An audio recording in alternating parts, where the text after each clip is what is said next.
Congo, ekolo na biso tobongisa yango Congo. Congo, ekolo monene tobosa.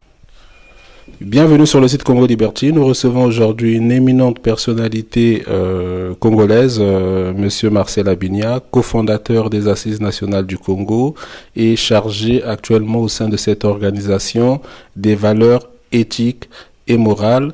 Merci d'avoir répondu à notre invitation, Monsieur Marcel Abinia. Merci beaucoup, Mouingwa. Merci de m'avoir invité sur dans votre site. Et je suis prêt à répondre à toutes les questions que vous me poserez. Monsieur Abinia, sur Congo Liberty, nous a fait l'honneur de répondre à nos questions, à toutes nos questions. Vous êtes conscient, Monsieur Abinia, que sur Congo Liberty, il n'y a pas de langue de bois, il n'y a pas de tabou, il n'y a pas de censure. Donc vous pourrez, comme on le dit, ouvrir votre cœur et parler. Il y a eu des élections présidentielles au Congo-Brazzaville le 20 mars 2016. Monsieur Sassou Nguesso avait dit pendant sa campagne électorale qu'il gagnerait dès le premier tour avec le slogan « Un coup KO ». Monsieur Sassou Nguesso a gagné. Est-ce que vous le félicitez? A priori, non, puisque ce sont ces élections qui se sont organisées dans des conditions pas très transparentes. D'abord, dites par l'opposition et puis par la communauté européenne. Et puis, en même temps, d'avoir précipité la date des élections. La date était convenue pour le juillet. On a ramené ça au mois de mars. C'est que déjà, au niveau du départ, ces élections étaient faussées. Mais qu'à cela ne tienne, il a organisé ces élections. Le fait nouveau, c'est que, contrairement à ce qui s'est passé en 2009, Sassou était surpris de l'engouement de ce peuple-là, étant entendu que l'opposition a œuvré pour que le peuple se rende aux urnes. L'essentiel de ce que le peuple, l'opposition a dû faire, c'est d'appeler le peuple effectivement aux urnes. Sans l'appel de l'opposition au peuple congolais, les Congolais ne se seraient pas présentés aux élections présidentielles comme lors des élections, comme on appelle le changement de la Constitution. Donc c'est un pas véritable vers le fait que dans ce pays, les Congolais ont toujours dit non à l'élection présidentielle de Sassou, en 2009 et maintenant. Voilà. Et donc, ces élections, il a dit qu'il devait gagner KO, mais malheureusement, il était surpris de la tournure des choses.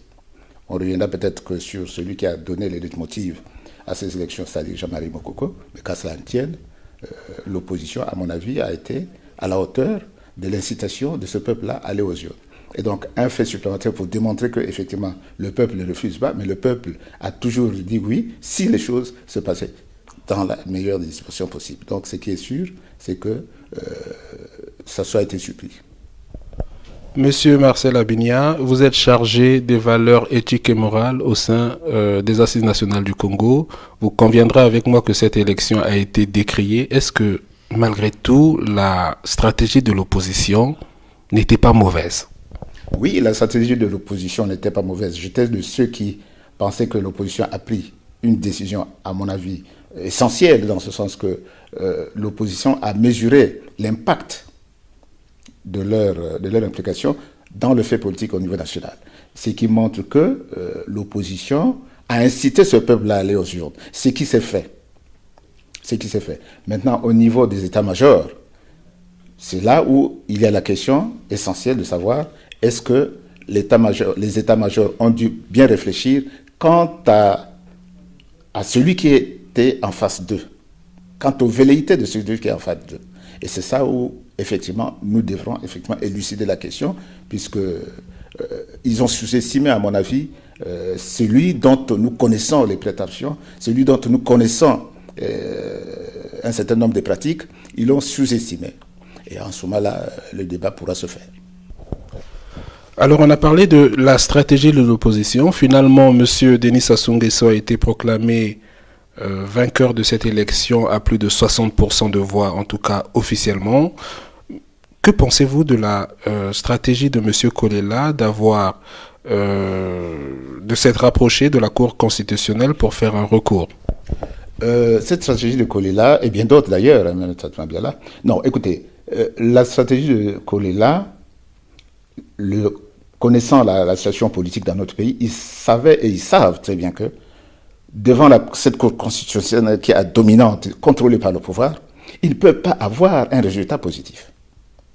Et donc, cette stratégie de s'adresser à la Cour constitutionnelle, à mon avis, c'est une façon de légitimer effectivement cette Cour d'abord, qui est à la solde du pouvoir, et de deux, on ne pouvait pas effectivement le faire quand on sait que cette Cour est contrôlée par les éléments du pouvoir. Et donc, que ce soit Kolela et bien d'autres, ne pouvaient pas s'adresser à cette Cour pour demander effectivement que ce soit cette Cour-là qui prononce. Alors, j'ai beaucoup plutôt apprécié l'attitude de Okombi Salissa, de Mounari et de Moukoko qui, à mon avis, ont fermé la porte à cette Cour d'abord et puis dire non, effectivement, c'est une mascarade, c'est malsain pour notre pays d'avoir une Cour constitutionnelle qui instrumentalise des résultats, non pas à participer au comptage des procès-verbaux qui pouvaient peut-être à l'époque légitimer peut-être la victoire de Sassou, mais ils ne l'ont pas fait. Monsieur Marcel Abinia sur Congo Liberty, j'ai envie de vous poser une question. Est-ce que vous êtes toujours lissoubiste? Oui, lissoubiste, je le suis. Je suis lissoubiste, toujours je le suis. Tout simplement parce que, bon, je suis de ceux dont, au congrès de l'UPADES, on m'avait exclu, et bien d'autres, je ne suis pas le seul, d'être exclu du parti.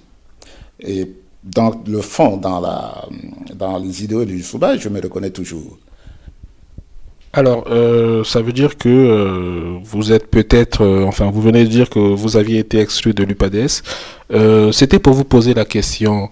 Le secrétaire général de l'UPADES, M. Tsatsi Mabiala, vient, en tout cas reconnu, après acte de l'élection présidentielle de M. Sassou Nguesso et appelle ses militants à se préparer pour les élections législatives prochaines. Quel est votre avis à ce sujet? Est-ce que finalement M. Tsatsi Mabiala n'a pas eu raison de rester dans la légalité et de prendre acte de cette élection-là?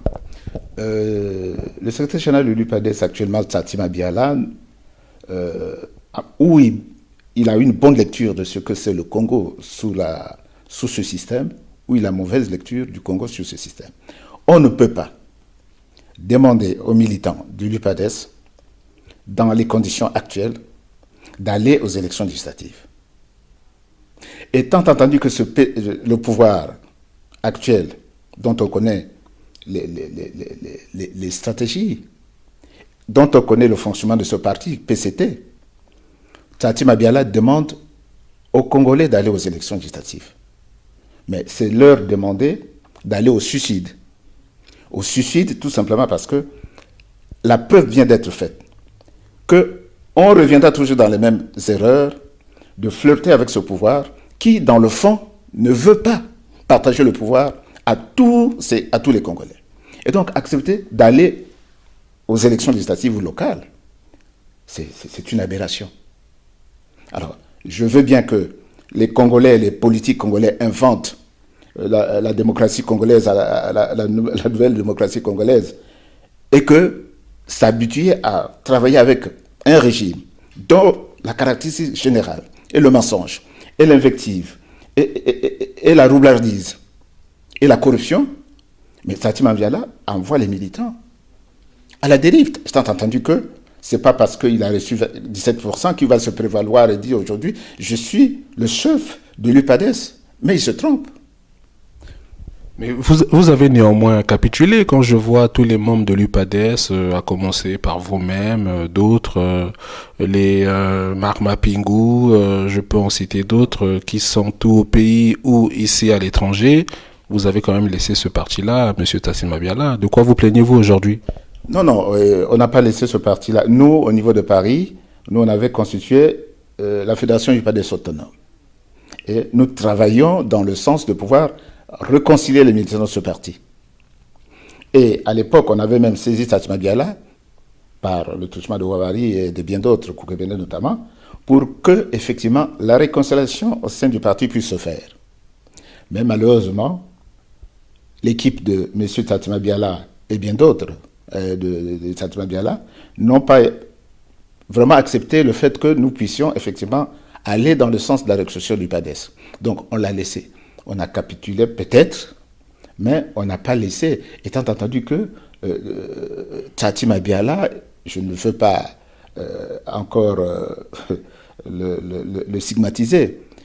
Un homme politique, c'est celui qui est à la hauteur, qui a l'élévation nécessaire pour, effectivement, la vertu nécessaire pour rassembler le maximum des gens sur du dirigeant parti. Mais les insuffisances de Tatima Biala sont connues aujourd'hui.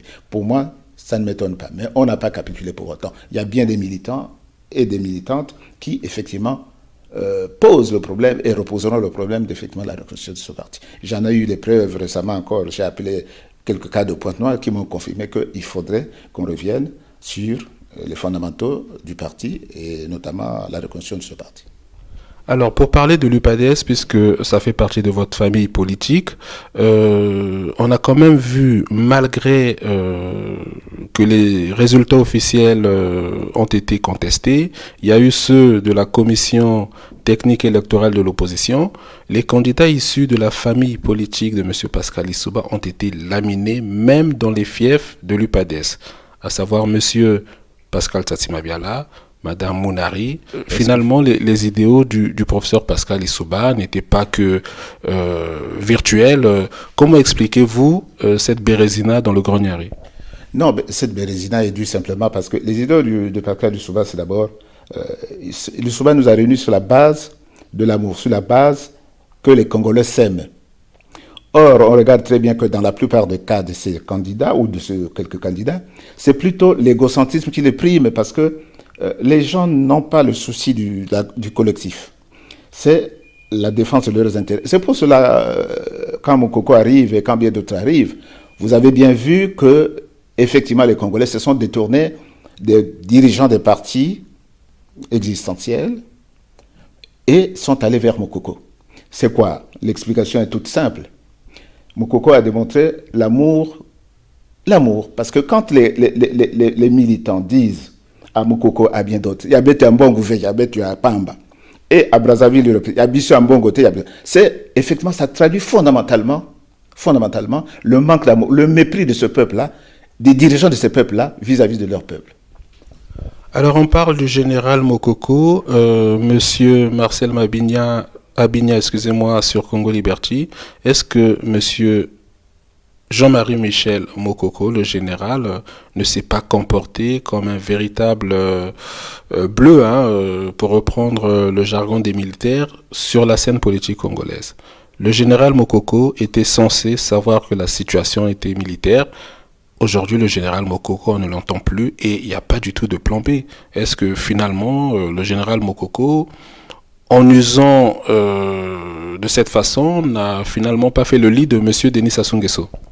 Oui, le général Mokoko, d'abord, je ne le connais pas, mais on peut connaître la personne par ses déclarations. À Pointe-Noire, il a dit quelque chose de très important, d'ailleurs que les Mokokistes doivent répéter, moi je pense, que effectivement, un responsable politique, c'est celui qui met la vertu en avant, c'est celui qui aime son peuple, celui qui donne l'exemple. Et Moukoko, quand il arrive avec toutes ses vertus, et quand il s'adresse à ce peuple-là, le peuple répond oui. Parce que Moukoko n'a pas de parti politique. Il est allé en candidat indépendant. Mais il a galvanisé tout un peuple, toute une partie, tout au moins dans la région, qui sont la région du Kwilu, la région de l'Alekoumou, la région du Niari, parce qu'effectivement, il avait un autre souci, et parce qu'il avait d'autres vertus que les autres n'en ont pas. Et je pourrais tout à l'heure revenir sur les vertus de Moukoko, parce que Moukoko, on peut dire qu'il y a un homme d'État qui est né. Il y a un homme d'État qui est né. Et qu'il a pour axe fondamental dans sa démarche, ce que j'ai toujours dit, la promotion des valeurs morales et éthiques. Et en plus de cela, en dehors de cela, Moukoko a démontré que non seulement ça, par sa pratique, tout le monde le connaît avant la conférence nationale, et à la conférence nationale, il a fait ce que, effectivement, un démocrate, un républicain devait faire.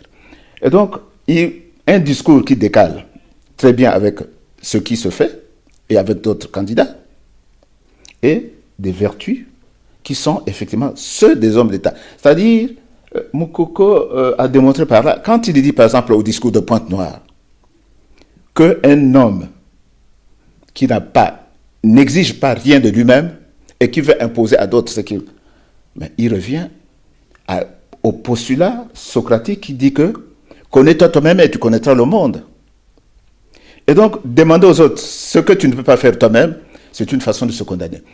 Je reviendrai un peu sur ça, sur ce que Mandela, ce qu'Obama a dit lors de l'enterrement de Mandela, et quand il a crié aux dirigeants africains et aux jeunes cadres africains, mais purement et simplement de vous dire qu'effectivement, il est temps que vous preniez conscience de votre existence. Il est temps que le noir ne se donne plus comme étant une vulgaire personne, mais qu'il prenne l'exemple de Mandela pour que, effectivement, les Français, les Américains et bien d'autres qui ont connu ces mêmes travers puissent se faire respecter. Alors là, je dis bien que les Congolais et les candidats nous ont montré que, avec ces pratiques, nous ont montré que effectivement le Congo était encore, comme un certain dirigeant français l'a dit, n'est pas encore à la hauteur de l'histoire.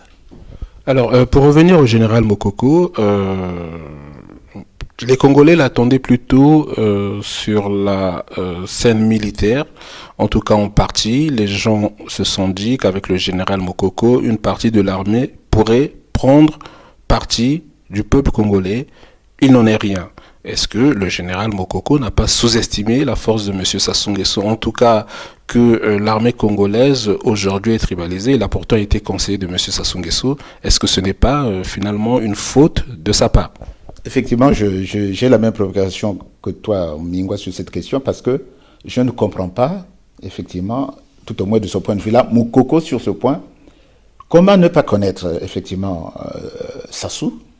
Comment ne pas mesurer le risque de vouloir affronter un système dont il connaît les travers et que, quelque part, il semblait avoir ignoré, tout au moins en partie, cette donnée. Alors, cette préoccupation. Donc, du coup, je vous rejoins sur le fait que, vous connaissant l'adversaire, et surtout que plus de 32 ans, le fonctionnement est comme ça, aller l'affronter sans avoir effectivement au préalable usé d'un certain nombre de stratégies, à mon avis, c'était effectivement comprometteur pour lui et pour ceux qui sont derrière lui. Mais qu'à cela ne tienne, le bilan positif de tout cela, c'est que effectivement le peuple a montré qu'il a besoin d'autre chose. Ce peuple massivement a montré qu'il veut l'amour, il veut le respect, il veut... Mais Moukoko, de ce point de vue, semblait incarner cet amour, cette unité nationale bafouée.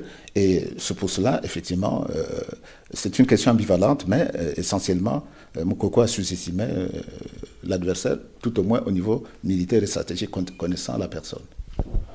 Alors, l'une des conséquences du conflit post-électoral, on va le dire clairement, ce sont les arrestations massives des sympathisants, des candidats opposés à M. Sassou Nguesso. Ce sont aussi les bombardements dans le Poul, dans la région du Poul, cette région martyre. Que pouvez-vous dire à ce sujet? Mingwa, on ne peut que se désoler quand un pouvoir, un gouvernement se met à retirer une partie de sa région et de stigmatiser une région comme étant une région rebelle.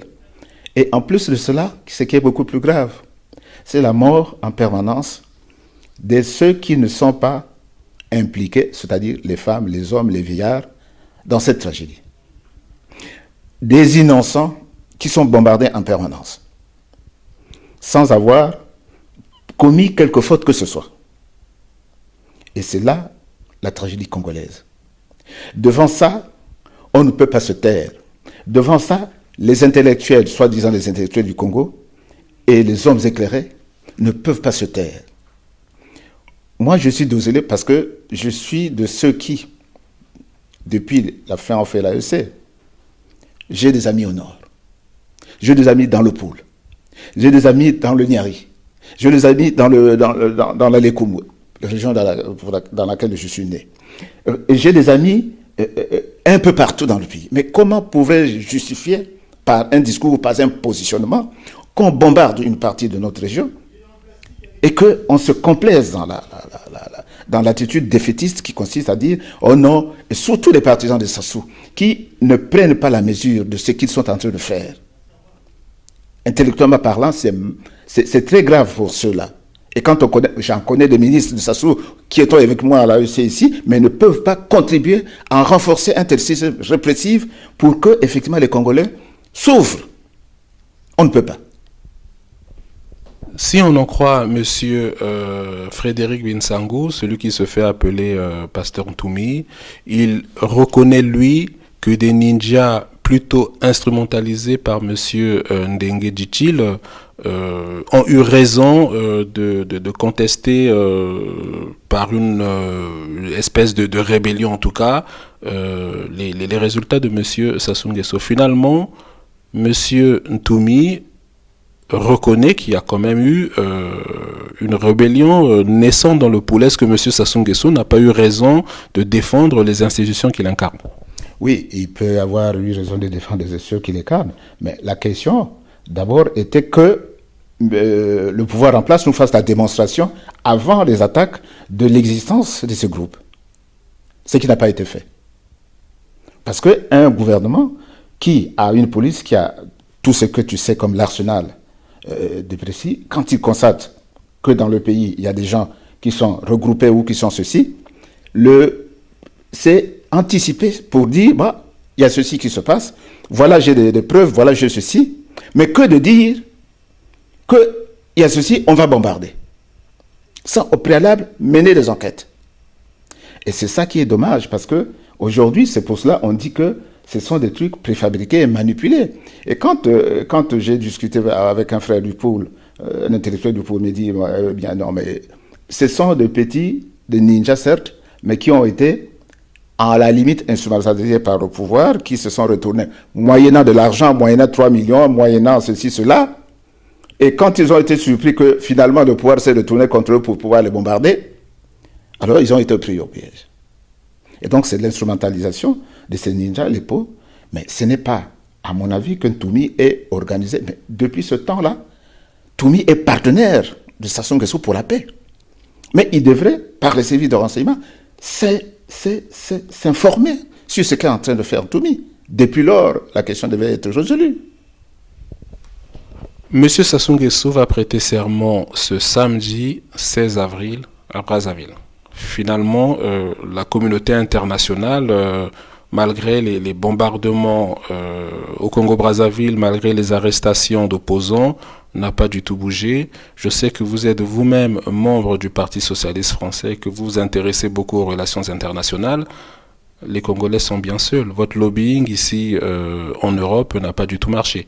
Oui, pour le Parti socialiste, il faut d'abord rappeler les faits de l'histoire.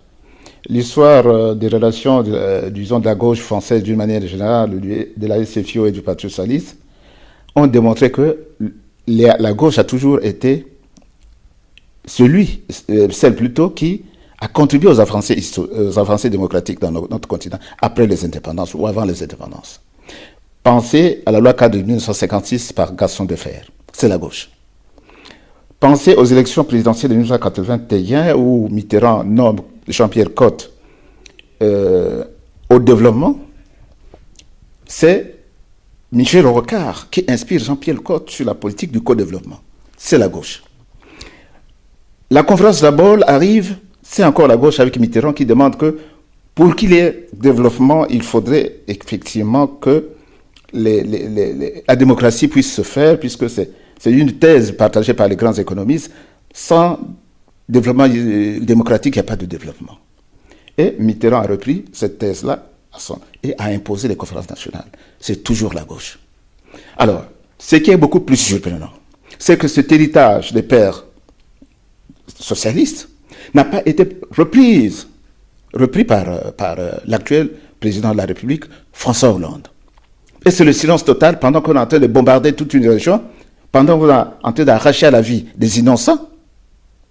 et que ce pouvoir, ce gouvernant se taise, se tait. Alors, c'est, à mon avis, la plus grande honte qu'un gouvernement socialiste, à l'instar des précédentes, a pu offrir au peuple de gauche. C'est la honte. Est-ce que finalement, quand on voit les discours de M. Obama et ceux de M. Hollande au sujet des violations de constitution en Afrique et l'engouement des Africains au sujet de ces discours-là, est-ce que les Africains ne sont pas finalement trop naïfs? Est-ce que pour un Africain, ce qui compte, ce ne sont pas les actes, mais les paroles? Oui, ça, de ce côté-là, c'est la naïveté totale. Encore pour Obama, j'espère que beaucoup de gens parlent souvent que Obama ne fait rien, Obama ne fait... C'est pas Obama, il défend les intérêts des Américains, c'est pas Obama qui viendra effectivement participer d'une manière active au développement de l'Afrique. C'est aux Africains même, il a dit à Djobour, c'est aux Africains de prendre conscience, c'est l'élite africaine qui doit prendre conscience pour ne pas encourager ces dictatures, pour imposer la démocratie dans nos pays. Et ce n'est pas à Obama de le faire. Il nous indique, en tant que fils de Noir, il indique la direction. Mais quitte à vous-même de vous prendre en main.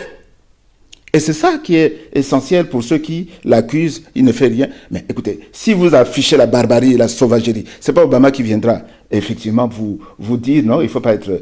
D'ailleurs, ça va conforter la thèse d'un certain responsable français. L'Afrique n'a pas encore atteint. Effectivement, on lui donne raison de ce point de vue-là. Mais... la question fondamentale, qui est la nôtre, c'est celle de savoir jusqu'à quand nous allons être naïfs, ou bien nous allons être ignorants, ou bien nous allons pas lire les faits de l'histoire. Les faits de l'histoire sont là. Le Noir a vécu l'esclavage. Le Noir a vécu la colonisation.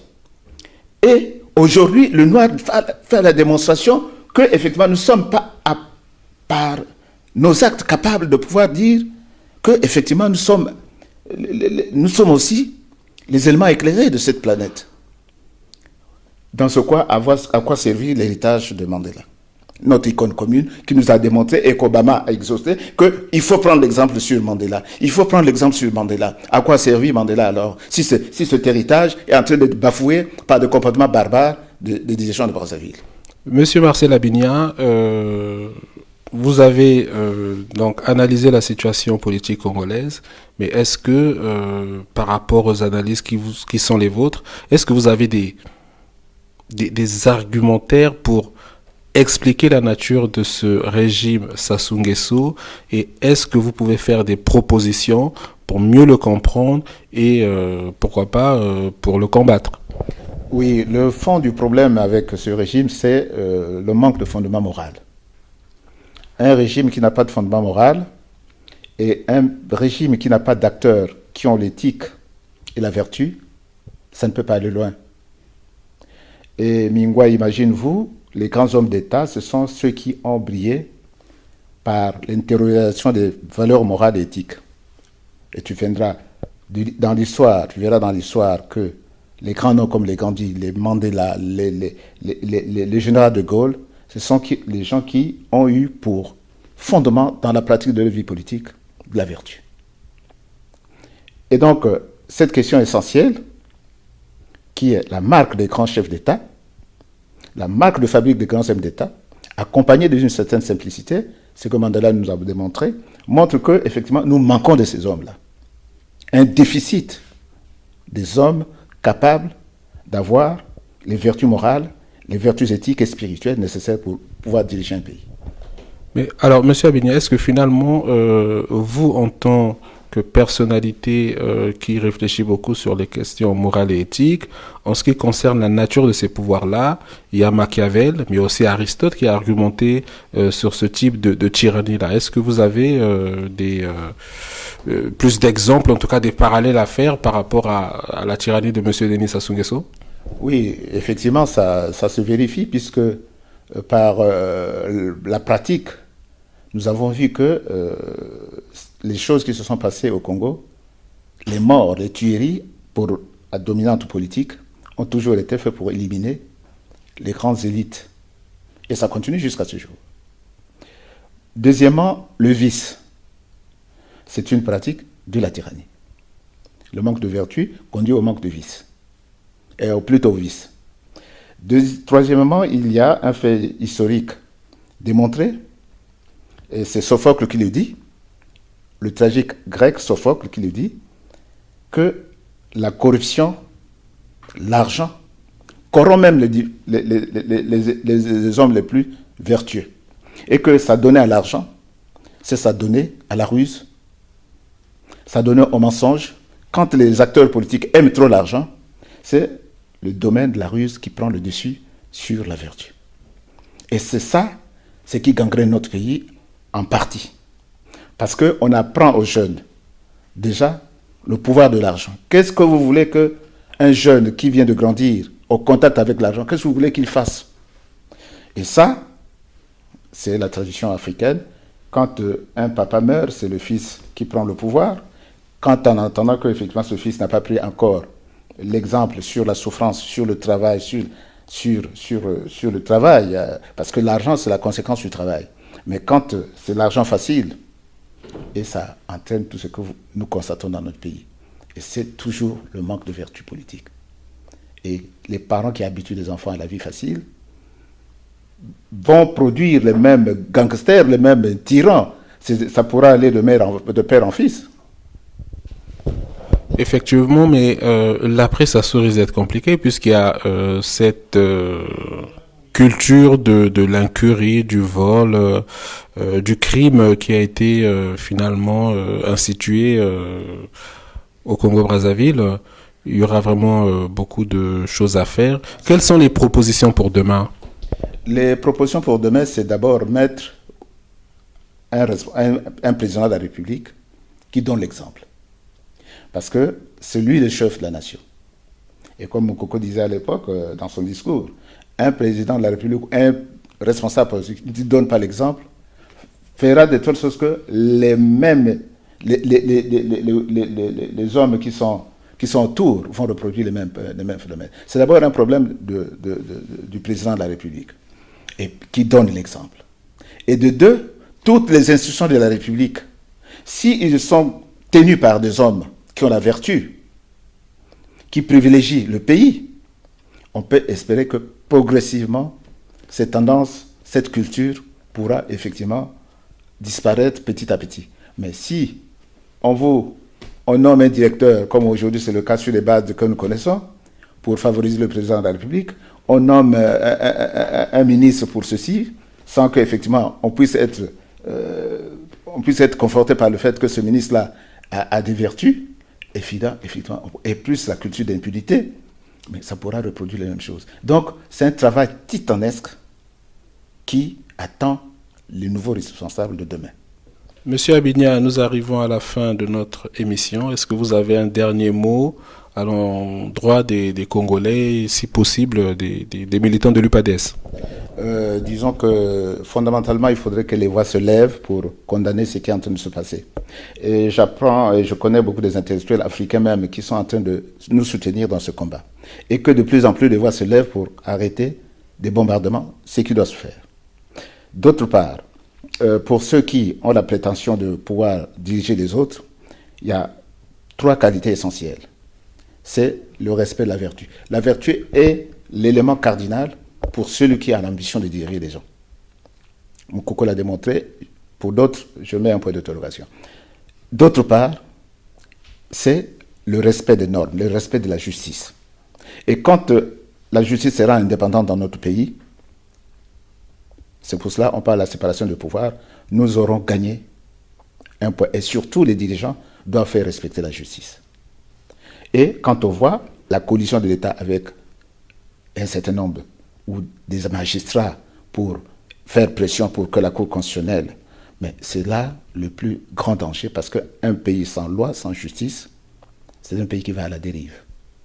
Et notre pays en fait la démonstration tous les jours. C'est l'ordre de la violence, c'est l'ordre du non-respect des autres, c'est l'ordre de gangsters et effectivement qui sont parfois identifiés comme tels, mais qui sont en train de faire souffrir le peuple sans qu'ils soient punis. Et donc ça, à mon avis, ce sont des choses dont il faut relever ici.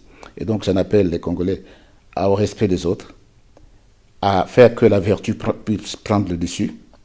Et Montesquieu le disait d'ailleurs, un pays sans vertu politique, c'est une république sans vertu politique, c'est une république qui va à la poubelle, où il y a des bandits.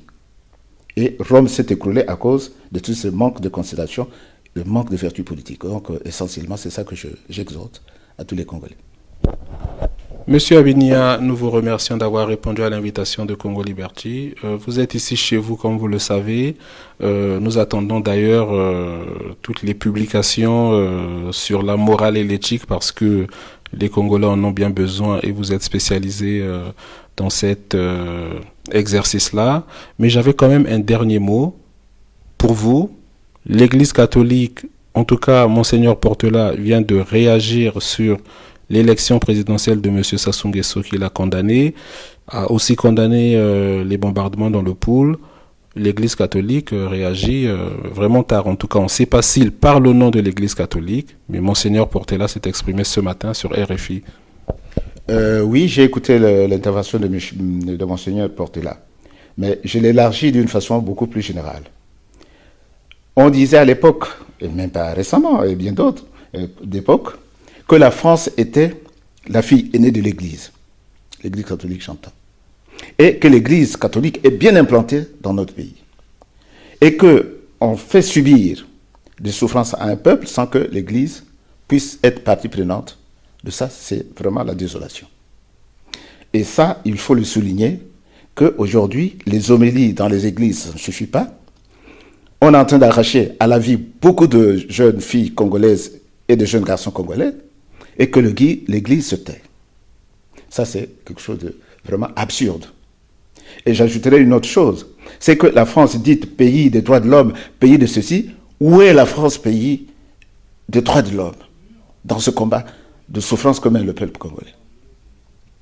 Donc voilà deux éléments essentiels que je comptais encore ajouter à notre entretien. Voilà. Merci, M. Abinia.